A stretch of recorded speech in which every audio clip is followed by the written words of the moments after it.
Buenos días a todos. Bienvenidos a una nueva edición del curso de actualización en medicina. Hoy tenemos un tema, como todos los del programa, muy interesante, que es el papel del PET-TAC como metodología, como EINA diagnóstica en nuestro centro. Y nada mejor que la doctora Patricia Fierro, que es la responsable del Servicio de Medicina Nuclear, para explicarnos un poquito en qué contextos, qué indicaciones y qué avances pueden venir en el área del PET-TAC. Si algún día tendremos PET-TAC aquí en nuestro centro. ¿Vale? Gracias, Patricia. Adelante cuando tú quieras. Muchas gracias por la presentación. Buenos días a todos, en casa o donde estén, o en el trabajo, ¿no? Me imagino que está ahora pasando planta y a la vez mirando la presentación. Bueno, gracias por invitar a Medicina Nuclear un año más y espero que en un año, cuando esté aquí dando la siguiente charla, que ya digamos pues el PET en unos mesecitos, porque sí, viene, falta poquito para que venga. Entonces, el objetivo de esta sesión es dar un poco de luz. Un segundo. No va.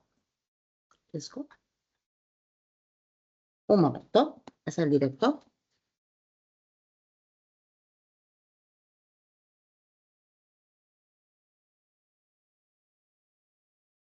O si no, con el mouse.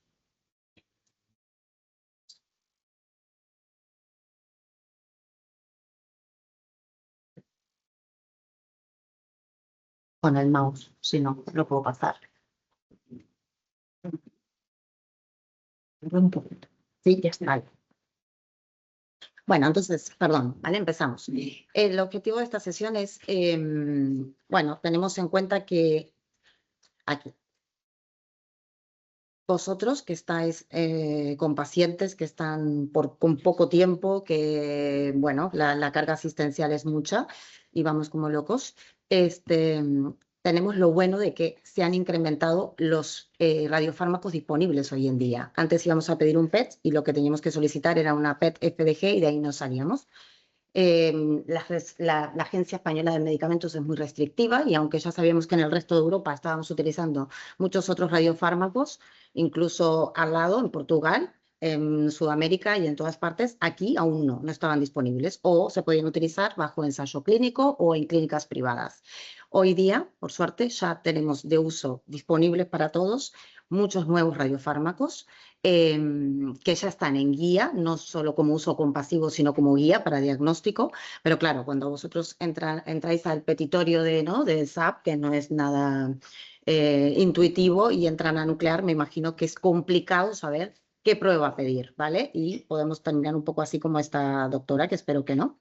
Entonces, también tenemos que tener en cuenta que muchos de estos PET se han sustituido a la gamografía convencional. Y lo que antes pedían una gama, no sé, una dopa o un galio, pues ahora se sustituye por otras pruebas. Entonces, lo que haremos hoy es, a través de casos clínicos, como viñetas pequeñas, ver qué pedirían ustedes y ver qué otra cosa se podría pedir, ¿vale?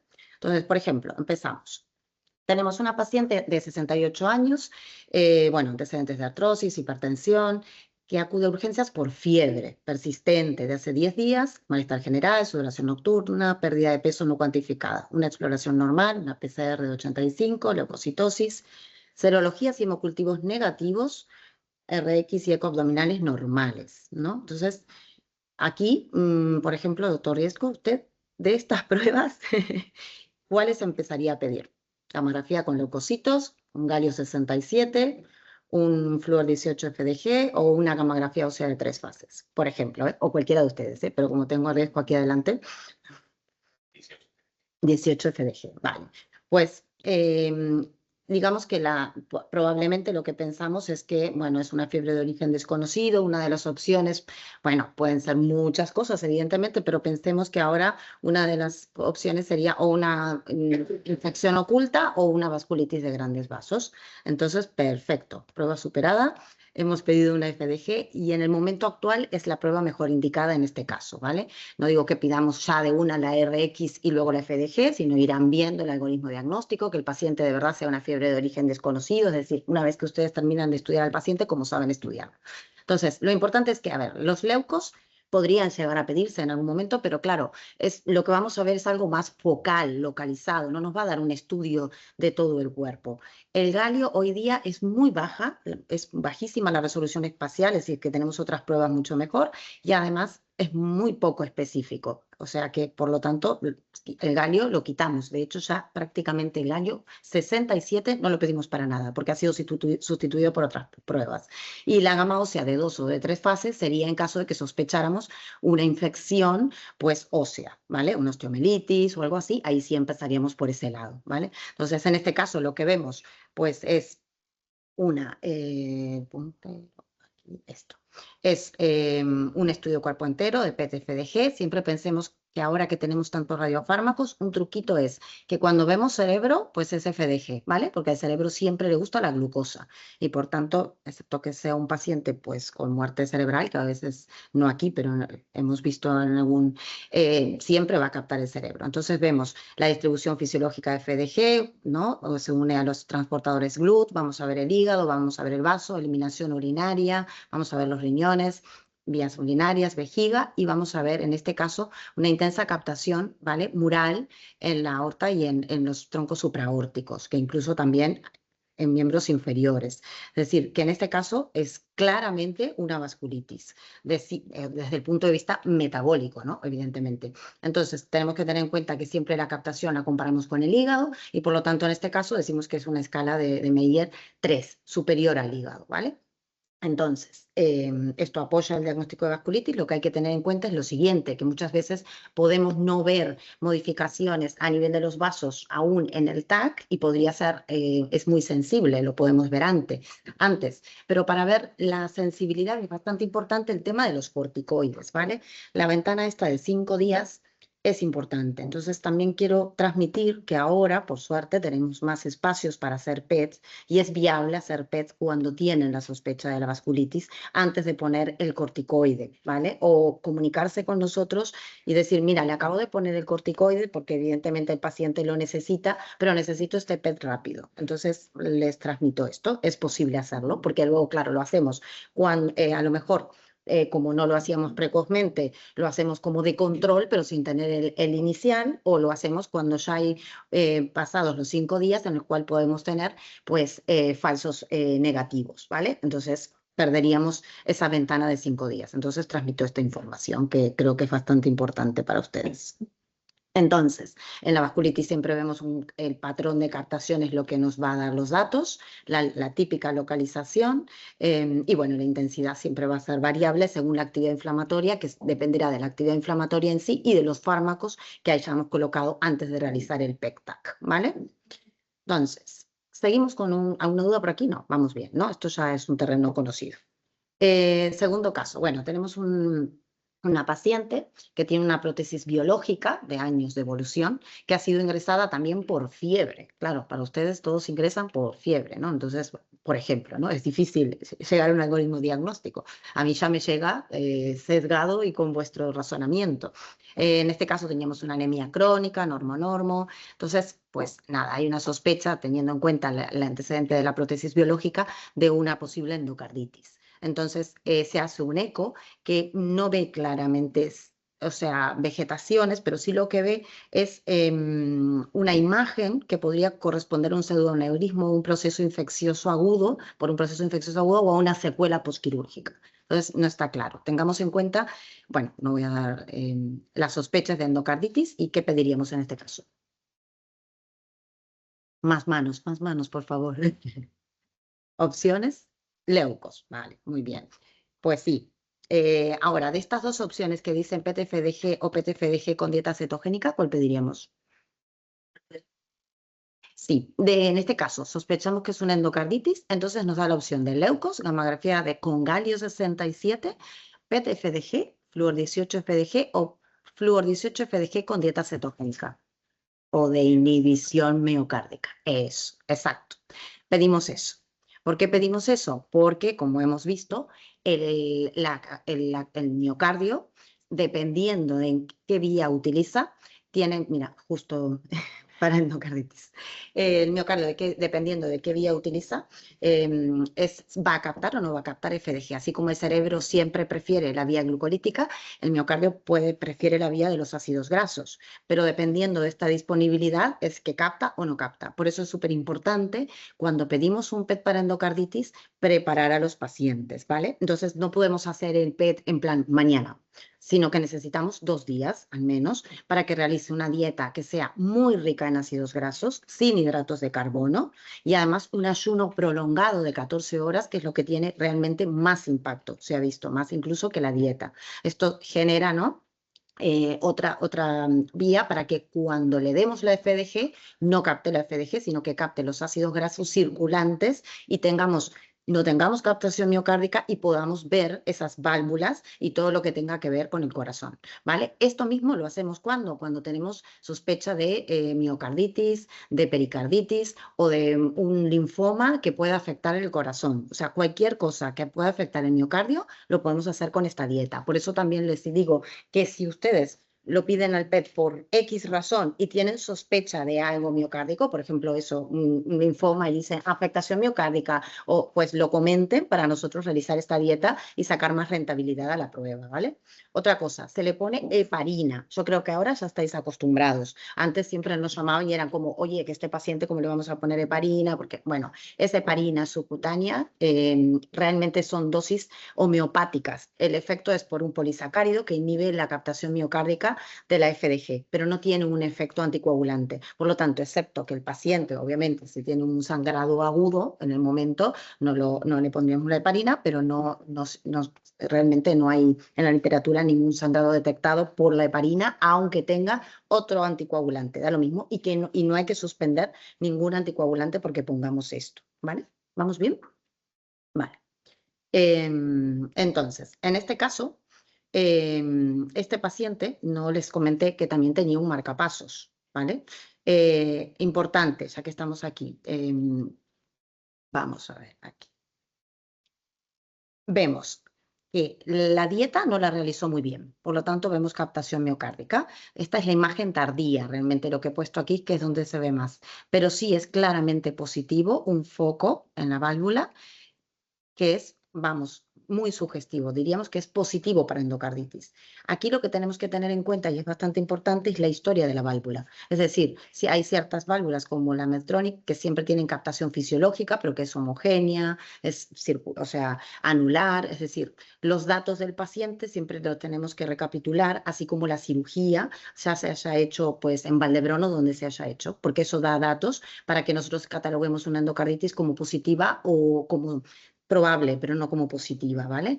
Otra cosa, las endocarditis, bueno, eso, ya están en guías, tal, no las seguimos con PET, es decir, si ya vemos que tiene una endocarditis, luego del tratamiento no la seguimos porque puede seguir captando, no vamos a pedir un PET para seguir una endocarditis, pero sí es importante para el estudio a distancia de émbolos sépticos, ¿vale? Como veremos en la siguiente imagen. Por tanto, el estudio de la endocarditis no solo es para su diagnóstico, sino para émbolos sépticos o incluso para, en relación a algunos gérmenes, detección de cáncer de colon, por ejemplo, que a veces se asocia y por lo tanto incidentalomas, ¿vale? O sea que el PET para la endocarditis, como ha dicho aquí el doctor, con inhibición miocárdica es importante. Y luego puse esta imagen de este marcapasos, ¿por qué? Para contarles que a partir de las 6 semanas ya podemos pedir el PET, es decir, así como en una válvula no la vamos a poder pedir cuando está recién implantada, sino que tenemos que esperar meses, como cualquier cirugía. En el caso del marcapasos, sí podemos realizarlo y es muy sensible, ¿vale?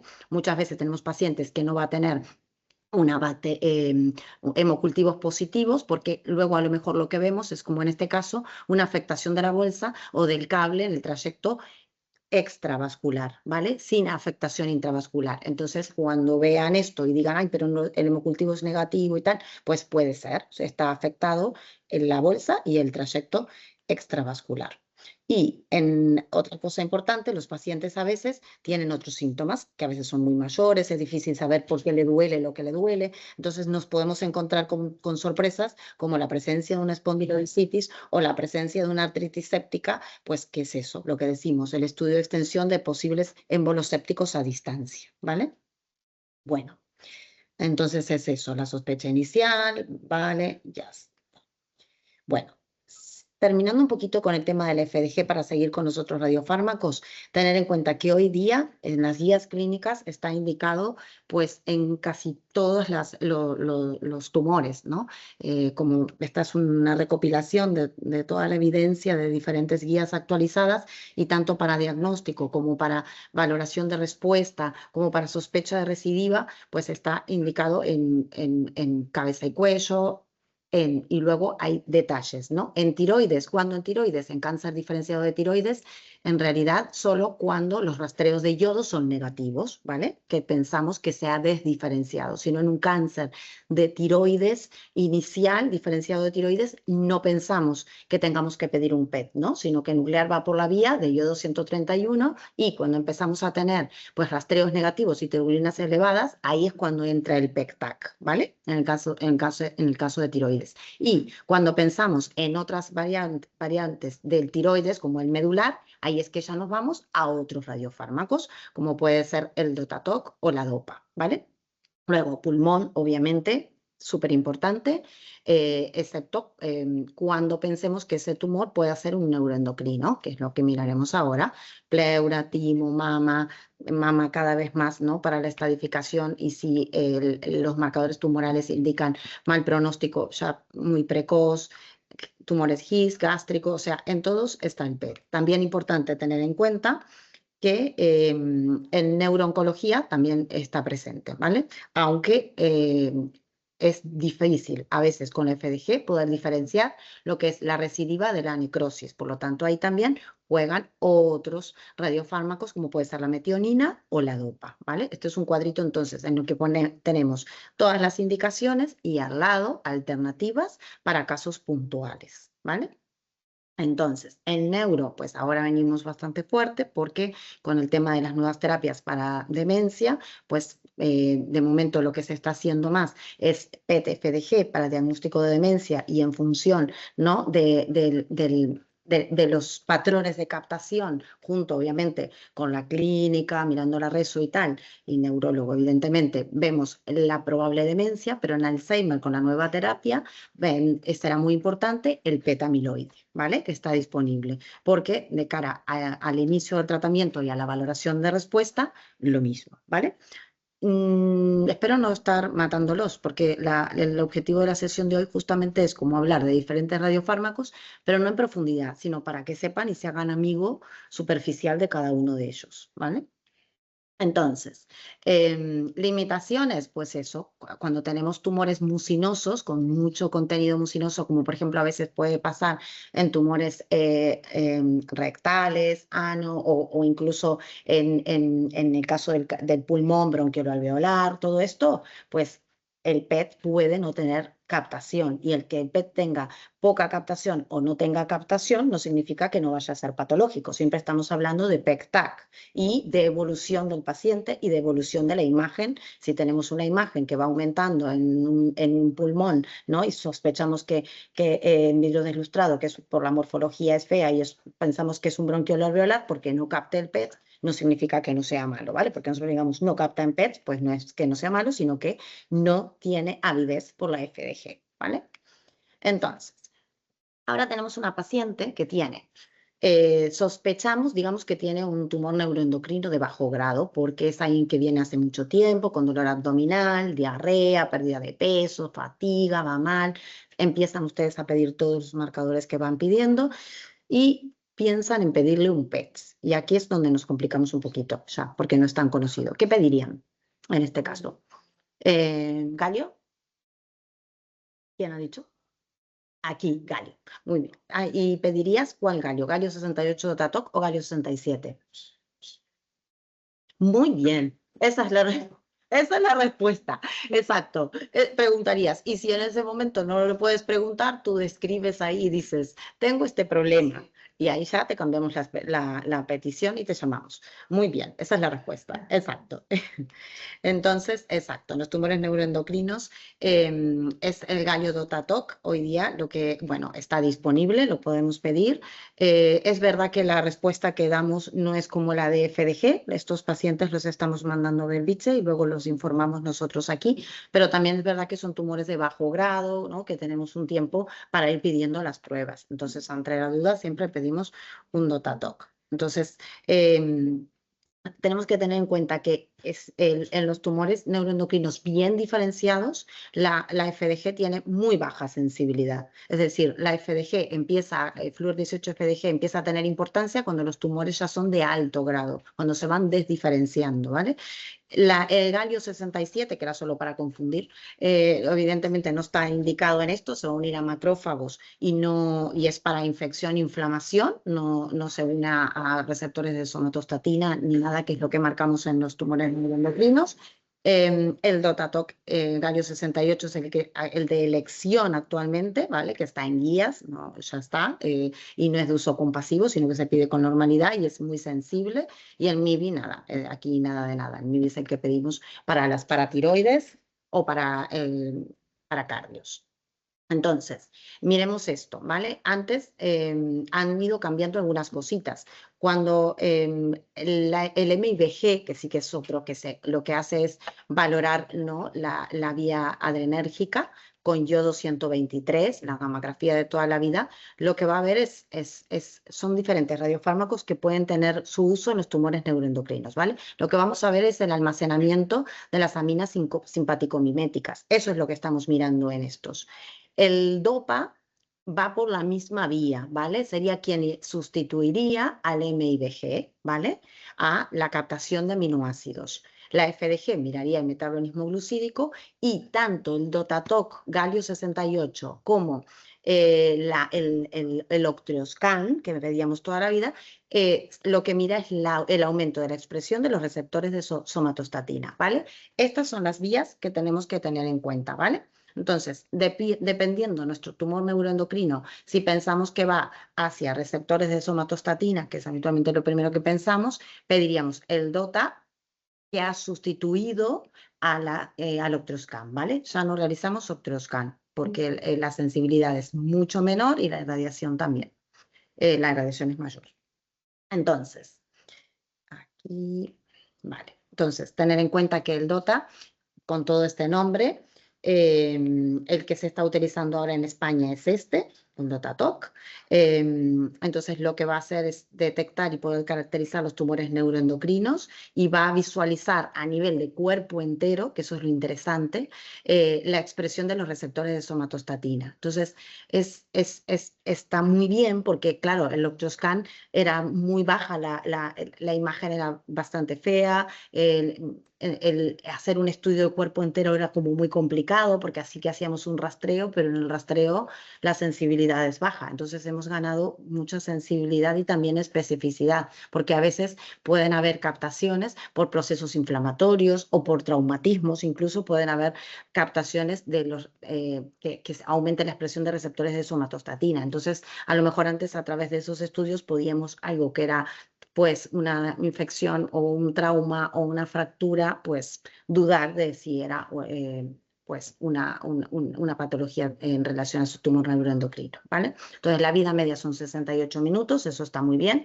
Siempre que hablamos de estos tiempos nos permite trasladar el radiofármaco de su producción hasta in situ, hasta el sitio donde se realiza, ¿vale? Entonces aquí vemos cómo se une a la molécula, se une al receptor de somatostatina en la célula y la diana, en definitiva, es la misma. Lo que cambia es el radiofármaco, pero la diana o el péptido, el que se une, es el mismo. Por eso es que, evidentemente, si tenemos disponibilidad del PET, lo haremos, pero en algunos sitios en los que aún no tienen disponibilidad del PET, pues tampoco está mal decir que sigan haciendo Octreoscan, ¿vale? Entonces, lo que decimos, ¿no? El radionucleido con el péptido que se une al target, que es el receptor de somatostatina. Tenemos muchos receptores, los que son más intensos o más, que se acumulan más, son el subtipo 3 y 5. Y ahora el que vemos más es el 2. con el PET. Entonces, lo cual está muy bien porque suele estar aumentado en los tumores neuroendocrinos. Por eso es que tenemos mayor sensibilidad, ¿vale? Entonces, esto creo que lo importante de esto también es tener en cuenta que cuando ven los estudios es normal que capte la hipófisis, ¿vale? Eso no significa que vaya a tener un adenoma. También es normal que capte el vaso, los riñones, adrenales, que eso también es importante. Y ahí es donde entra el papel, pues bueno, que para eso estudiamos algunos años de ver la simetría y las características de la captación, porque claro, si estamos buscando también a veces un tumor en adrenales y captan adrenales, eso es lo que hay que saber mirar, ¿vale? La interpretación y ver las causas de falsos positivos que podamos tener.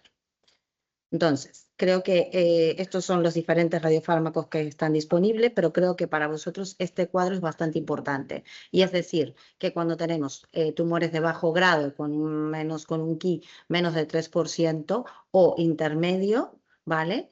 Es muy probable que sea positivo el PET galio. En cambio, cuando se va siendo pobremente diferenciado, en ese caso, el galio puede ser negativo, pero no significa que no sea un tumor neuroendocrino, sino que se está desdiferenciando y ahí entra en rol de nuevo el PET-FDG, ¿vale? Dejamos de captar, esto es un poco como el tiroides, ¿vale? Dejamos de captar el galio y empezamos a captar FDG. También tener en cuenta de que algunos tumores neuroendocrinos puede que no capten galio y que capten DOPA. Esto es igual, es la misma dinámica que cuando pedíamos el Octroscan y el MBG. Es decir, puede que tengamos una tumoración, puede que sea negativo ese estudio, pero sin embargo, ¿qué hacemos? Pues seguimos por la otra vía, seguimos por la vía del DOPA, ¿vale? Este es un caso en el cual tenemos captación de DOPA para ganglioma, que típicamente capta, y también en este caso capta FDG.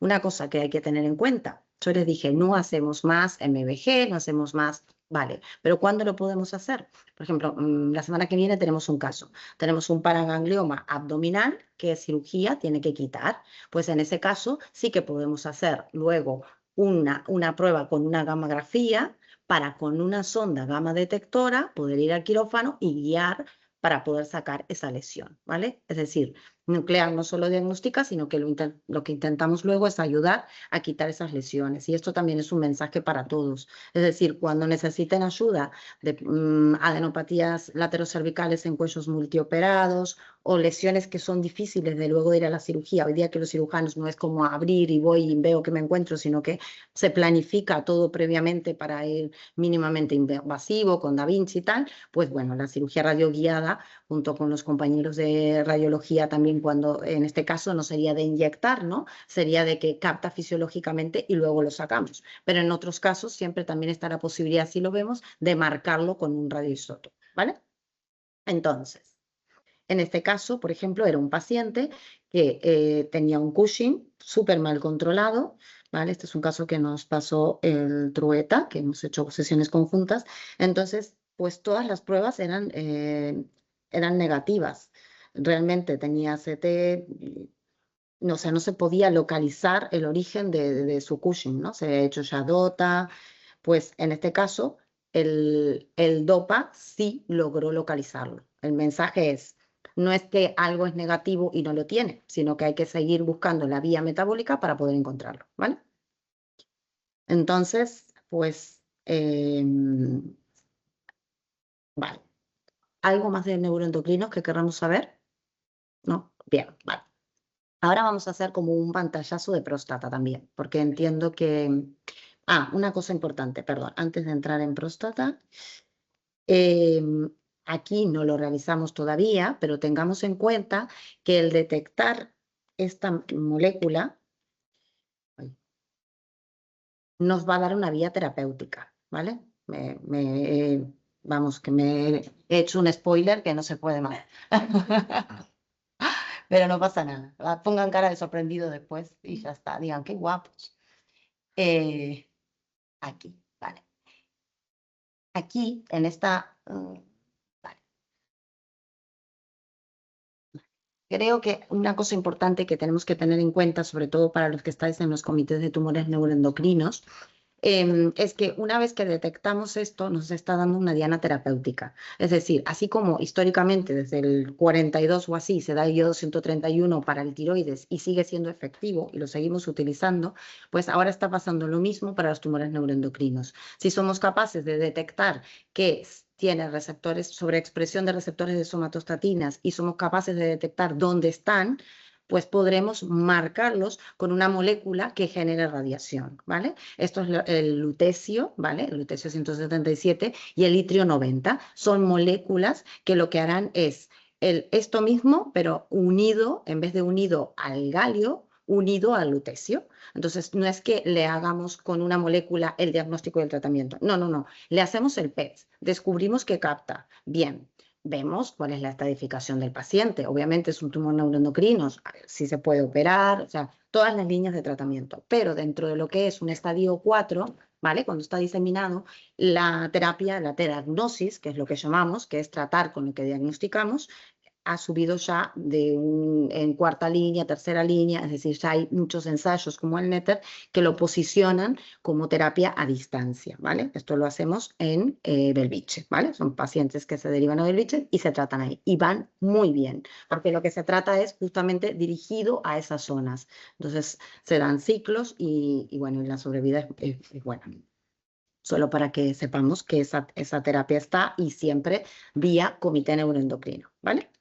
Entonces, ahora vamos a próstata. ¿Qué pasa si tenemos un paciente, por ejemplo, que tuvo hace muchos años un cáncer de próstata y ahora vemos que el PSA poquito a poquito va subiendo? Es bajito, es muy bajito, es como... Entonces no sé qué hacer, si seguirlo, ver el tiempo de duplicación, todo esto, ¿no? Pero el paciente está bien. ¿Qué podríamos hacer? De estas pruebas, ¿cuáles pedirían? Fluor 18 FDG, Fluor 18 PSMA, un galio 68 TATOC o una tomografía ósea. ¿Qué queremos pedir? Venga, hoy va gratis. Bueno, a ver, todo dependerá del contexto clínico y la disponibilidad y todo, ¿no?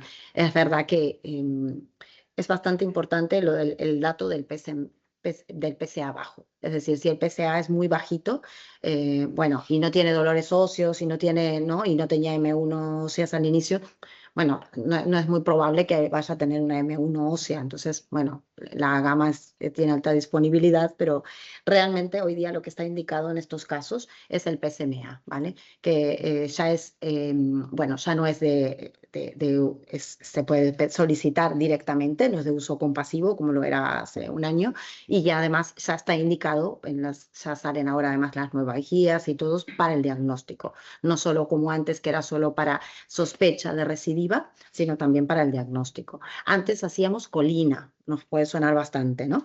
La colina pues puede seguir teniendo su sitio, pero realmente el PSMA, la sensibilidad es mucho más alta y con PSA muy, muy bajitos es capaz de detectarlo.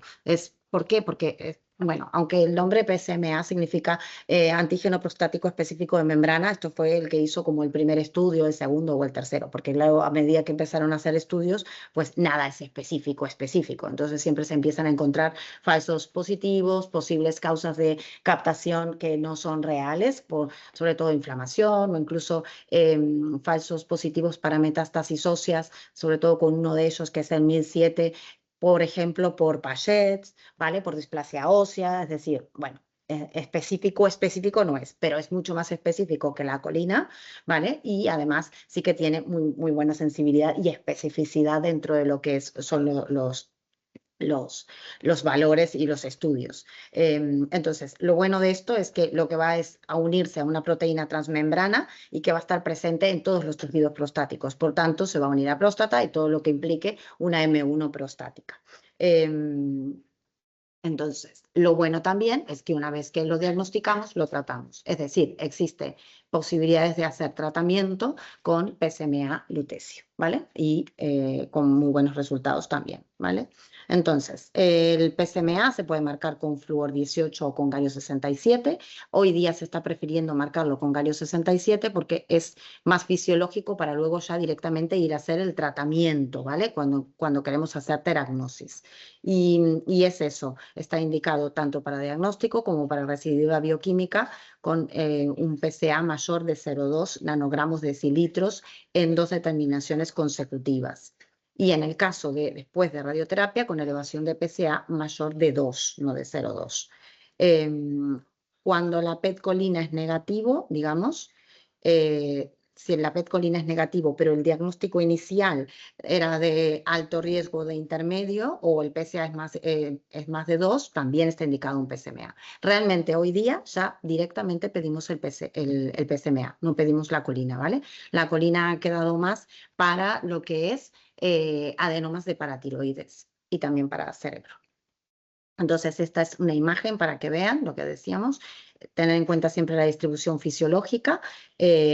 Glándulas salivales captan mucho, esto es normal. Las lacrimales, que no es algo que veamos típicamente, ¿no?, en la FDG. Y luego la excreción puede ser es hepato biliar. En algunos, como el 1007, es más hepáticas y otras es más bilioentérica, ¿vale? En 1007 a veces suele tener como captación ósea, que hay que tener cuidado, que hay que comparar siempre con el hígado, ¿vale? Para no cualquier captación ósea va a ser una M1, sino que hay que comparar con el hígado, ver las características que tiene, ver el paciente, ver qué PSA tiene, ¿sabes? Si tiene un PSA súper bajito y sube una captación ósea, pues vamos, que no va a ser muy probable que lo tenga. Entonces, y lo de siempre, cuando nosotros informamos algo, ¿vale? Siempre hablar con nosotros. Si hay algo que no cuadra, lo mejor es bajar a nuclear o llamarnos, porque siempre con los datos clínicos y mirando al paciente, obviamente en comité súper bien, pero si no, en nuclear sacaremos información o algo que nosotros no hayamos visto. Con vuestros datos podemos ver muchas cosas. Pensar que la nuclear es morfometabólica, es decir, que lo funcional y todo lo que le pasa a un paciente influye mucho en nosotros, ¿vale? La excreción también es renal y en esto también influye porque, por ejemplo, el 1007 no tiene excreción urinaria, por lo tanto es más fácil ver recidivas prostáticas y en este otro es un poquito más difícil, ¿vale? Los dos fármacos tienen sus pros y sus contras. Lo importante es saber qué radiofármaco estamos utilizando, ¿vale? Este era un caso, pues justamente, que era un Gleason 8 que había sido tratado con una prostatectomía radical y se diagnostica aquí, pues va subiendo su PSA y se diagnostica la recidiva local, ¿vale? Entonces, hay pitfalls, ahí a veces tenemos que tener cuidado porque el ganglión celíaco siempre capta y eso al inicio nos daba un poco, ¿no?, de decir, hoy una adenopatía, no, nada. Pues eso en el ganglión celíaco, es decir, hay curvas de aprendizaje y el doctor Carrera es quien hace la próstata, es el referente de nuestro servicio y bueno, y está entrenado. Hay otros tumores que también pueden captar PSA, es decir, que cuando nos captan otras cosas y no cierra con próstata, habrá que buscar otros tumores. Y también hay patologías benignas que nos pueden captar lo que decíamos PSMA, ¿vale? No significa que no sea específico, es muy bueno, pero tenemos que tener en cuenta todas estas cosas. Entonces, como un resumen, digamos, si tenemos tumores neuroendocrinos bien diferenciados, pediremos un DOTA o, si no nos capta, un DOPA.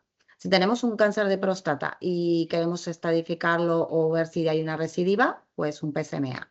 Si hay una sarcoidosis o todas las inflamatorias y todo, es flúor 18-FDG. Pero es verdad que en la sarcoidosis sistémica se está viendo que el DOTATOC tiene su papel, ¿vale? Si tenemos feocromocitomas o paragangliomas, esto es más la vía de la que siempre pedíamos en MIBG. Por lo tanto, vamos a pedir DOPA. Una cosa importante, se ha visto que según qué mutaciones tengan, cuando son mutaciones que se asocian a tumores, a otros tumores, por ejemplo, en ese caso, es importante también pedir una FDG, es decir, todo lo que son paragangliomas o feocromocitomas, cuando son enfermedades en el contexto de mutaciones, es importante ver si existe también la necesidad de pedir una FDG acompañando, porque siempre la captación de un radiofármaco específico junto con FDG, lo que va a hacer son factores pronósticos, ¿vale? Básicamente también porque sabremos que si capta FDG, lo que capta FDG y no capta la DOPA o no capta el DOTATOC, tampoco va a ser diana de la terapia metabólica en esos sitios en que deja de captar ya, ¿no? Quiere decir que se va desdiferenciando y habla de peor pronóstico, ¿vale? Y bueno, siempre lo que decíamos, enfermedad inflamatoria, infecciosa sistémica, FDG, y lo mismo el resto de tumores, que son muchos y que hay evidencia, que era la tablita resumen que teníamos. Pero bueno, ya está, el spoiler ya lo hice hoy, pero lo que decía hoy, ¿no? Que si hay dudas, siempre hablen con nosotros. Sé que ahora a veces somos medios pocos, que estamos por el submundo del -1, pero vamos a los comités y nos encanta hablar con ustedes. Y bueno, y somos el equipo Nucelar y lo que necesiten estamos. Gracias. ¿Alguna duda o algo? ¿O algún comentario que tengamos? Sí. Hola. Lo siento, iba muy rápido. Soy cirujana vascular. Ay, tú eres cirujana vascular, vale. Sí, la cuestión es que para las prótesis, para la infección de prótesis precoz, que hay gas porque está operado, etcétera, ¿ha aumentado la sensibilidad o alguno que tenga menos falsos positivos? De momento no. Vale. Sigue siendo Flúor 18 FDG y podríamos mirar si es precoz, como más reciente, leucos. Eso. Los leucos siguen estando. ¿Los? Leucocitos siguen estando, solo que para eso específico. Es verdad que en prótesis no hay... Estamos igual. Estamos igual. Ir, mirarlo, que me ayuden a ir, mirarlo juntos y ver el paciente. No solo, no, es verdad que la FDG... En principio, bueno, en realidad en cirugías 3. O sea, es decir, yo antes en los primeros prefiero ya casi leucos que PETs. O sea, excepto que, porque es verdad que hay mucha actividad, los patrones de captación son importantes, pero aún así en las prótesis es complicado. Es complicado porque la inflamación hace que capte bastante. Por eso que es verdad que el precoz no hay una herramienta de parte nuestra, ¿no? Que les dé. ¿Cuál es tu sensación? De hecho, hay algunos casos y siempre he tenido ganas como de ver qué pasa con esos pacientes, ¿no? Porque lo interesante es eso, cuando damos un diagnóstico, una orientación diagnóstica, ver qué pasa, ¿no? Cuando yo digo, ay, sí, yo creo que está infectado, pero luego a ver qué pasa cuando ustedes deciden, claro, ir y abrir y todo es un tema, qué pasa con esos. De hecho, con la RECI habíamos hablado una vez de intentar hacer algo con vuestra RECI, como de intentar estudiar esos y ver qué pasa, ¿sabes? De correlacionar los hallazgos. es porque se complica realmente.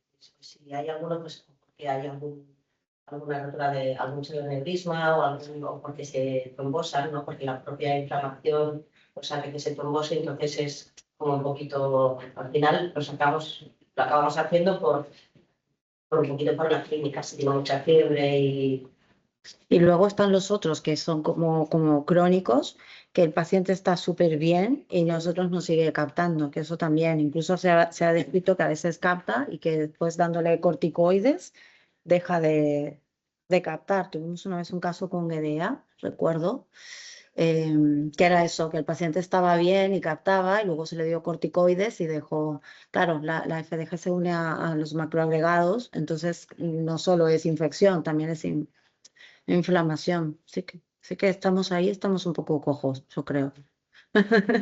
Que es mucho de mirarlo juntos y ver qué pasa.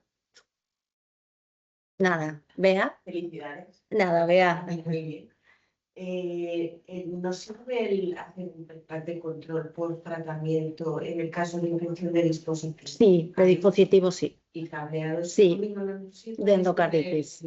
Sí, porque siempre puede como seguir captando y luego es difícil decir, a ver, una cosa es un paciente que tenga una endocarditis y además, no sé, con un absceso ahí periprotésico, una cosa dantesca, que ahí puede dar una idea de la evolución de eso. Pero decir que de verdad se apaga algo es difícil porque siempre puede seguir captando algo y a lo mejor es inflamatorio y en el contexto de... Entonces, creo que la endocarditis serviría en el contexto de casos muy complejos y luego siempre a distancia, siempre. Y en dispositivos sí, ahí vemos cómo los tratan y tal, y si van bien, se apagan o no, y luego si no hay que sacarlos, ¿no? Pero la verdad que para marcapasos va muy bien. Bueno, eso lo hemos visto. A veces es más fácil también que para la endocarditis visualizarlo. ¿Alguna otra pregunta? ¿Ustedes de dónde sois? No les conozco a Yo me todos. sumo a la enhorabuena. Te agradezco por el esfuerzo, porque sí que detrás hay mucho esfuerzo. Y Gracias. te quería preguntar, en el áneo de páncreas, en teoría no es muy buena técnica el PET, va en función del marcador. Exacto. Bueno, Si es rutinoso, con los nuevos marcadores puede que sí que haya por DOTA o alguno puedas que sean mejor un poco, habrá que pedirlo diferente, ¿no? 18 FDG, ¿o crees que esto es un tema de técnica, no de marcadores? No, o sea, si es, bueno, siempre hemos dicho que si es páncreas y se piensa que tiene un contenido mucinoso es cuando la FDG no capta. Y la DOPA o el galio sería cuando pensamos que es un neuroendocrino de páncreas. Si no, no sería indicado para eso. Y si no, la FDG para los que captan y para estudio de extensión, bien, pero claro, cuando ya lo ves que el tema es que no todo el que no capte y no sea neuroendocrino, no, puede que no capte y no sea ni neuroendocrino y que sea un mucinoso. La otra pregunta es, por ejemplo, si no capta y es una lesión muy pequeña, pues, y aún no hay AP o aún no, pues ahí sí sería bien pedir el DOTA, o sea, el galio DOTA, para pensar, siguiendo la vía del neuroendocrino. En ese sí. ¿Respondo o no? Sí. Luego si algún día tenemos Sí, Resopet, mira, lo que pasa es que, a ver, hay Resopet en Belviche, pero realmente las indicaciones de la Resopet no son tantas, porque, bueno, para niños sí, ¿no? Seguimientos, linfomas, todo esto, y para pelvis también, ¿no? Todo lo que sería próstata, cervix, para todo, o sea, todo lo que la reso es buena, si es Resopet es más buena y para páncreas. Pero si miras el número de indicaciones y tal, claro, no justifica tener resopets. De hecho, en Cataluña está y bueno, y CETIR, como, claro, no es como el PET, que por X población está súper justificado un PET, como nosotros tenemos justificado tener un PET aquí en Swan 23, aunque nuestros compañeros de RAUL lo tengan, ¿vale? No se trata de competencia, sino de que cada uno tenga lo suyo. Pero la resopet, las indicaciones no son tal. Lo que sí es verdad que se puede jugar, y hoy día yo creo que vamos más hacia eso, a que los software son mejor. Antes eran como muy patatas, ¿sabes? Muy lentos, incluso aquí el software que teníamos hacía Royce solo, o sea, como ibas corte a corte. Ahora ya, por suerte, se está invirtiendo más en esto y hay más disponibilidad. Entonces, todo lo que vaya a hacer fusión, a lo mejor, de tu reso, ¿no? Junto con los compañeros de rayos y el PET, puede venir bien. Y en Belviche, cuando mandamos y derivamos tanto cualquiera de los nuestros, si está indicado una reso PET, ellos lo pueden hacer, ¿vale? Eso también tenemos que tenerlo en cuenta. ¿Alguna cosita más? ¿Ustedes de dónde son? Perdonad que no les conozco. ¿Eh? De interna. ¿Y vuestros nombres? Vale. Bueno, no todos les... ¿Y tú? Jessica. Jessica, pero tú eres Jessica, Jessica no. Que con Jessica Ramos he hablado toda una vida y no le pongo cara. Vale, Jessica, Jessica. Sí, tú también eres Jessica, Jessica, me imagino, ¿no? Pero es que, claro, a veces hablamos, ¿no? Yo contigo estuve años hablando y todavía no te había puesto el locutor, le decía yo además. Ay, no, ¿ya está? ¿Me están escuchando? Sí. Bueno, ¿alguien en casa que tenga alguna pregunta? Mira, No creo. porque sí. Chat. Espera que no me...